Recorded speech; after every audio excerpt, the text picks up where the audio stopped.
آلارم های دستگاه. باشه زمانی که شما در دستگاهتون باز باشه ببینید دستگاه آلارم داره میده. چه آلارمی شما میبینید؟ اینو جلوتر که اینا بیفته. زمانی که در دستگاه بازه دو تا آلارم روشن میشه. آلارم A و دور همزمان با هم دیگه روشن میشه. خب این از این. آلارم A رو دیدین دیگه. آلارم A چه زمانی؟ آلارم ایر چه زمانی شروع میکنه به صدا دادن؟ زمانی که توی مسیر ستتون هوا باشه، به کوچکترین هوای حساسه و تشخیص میده و شروع میکنه با آلارم دادن که پرستار حواست باشه که هوا وارد رگ مریض نشه. پس تا الان دو تا آلارم رو یاد گرفتیم، آلارم هوا و آلارمی که در باز بود که همزمان هم آلارم هوا ایر اولینه. باز بودنم که گفتم ای رو دور با هم باز میشه. یک آلارم دیگه داریم به نام آلارم OCCL یا آلارم انسداد.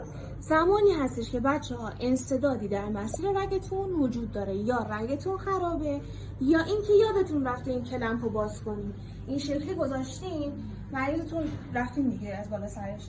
پس هر موقع این آلارم رو دیدین احتمال بالا رگتون به مشکل خورده، مسیر رگتون دچار انسداد شده.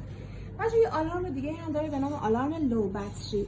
آلارم لو باتری به چه معنیه؟ این دستگاه شارژیه و توانایی اینو داره که چندین ساعت بدون اتصال به برق کار کنه. اگر شارژش تموم بشه بایستی از طریق این سیم که در پشتش قرار گرفته به برق وصل بشه و انگار شارژش مجدداً صورت بگیره و باتری شارژ بشه.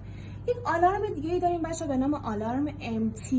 زمانی هستش که دوستتون کاربرد اینو پرسید، زمانی هستش که این زائده به این قسمت میرسه دستگاه میبینه دیگه هر چقدر که داره تلاش میکنه دارویی نیست که برای بیمار تزریق کنه، یعنی اون داروی برای بیمار تزریق شده، تموم شده. زمانی که داروتون تموم بشه و اون حجم مورد نظرتون تزریق بشه شروع میکنه با آلارم MT دادن که بدونیم که دارو تموم شده. آلارم دورم که بهتون گفتم یه آلارم دیگه هم داریم به نام آلارم دریپ. آلارم دریپ چه زمانی هستش؟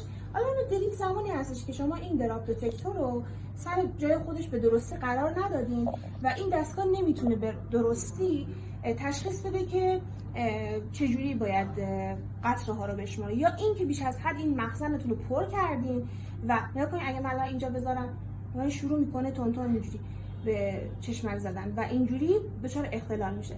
پس زمانی که این درست نباشه یا خود دستگاه ممکنه به علت حالا مشکلات مهندسی که داره، چون گاهی میبینیم مشکلی نداره، خود دستگاه شروع میکنه با آلارم دریپ دادن. اون موقعی که باید به مهندسی پزشکی بیمارستان اطلاع بدید که بیا دستگاه رو چک کنه. ولی اصولا آلارم دریپ به خاطر جایگذاری بد این قطره شمار دستگاه هستش. این از دستگاه پمپ انفوزیون.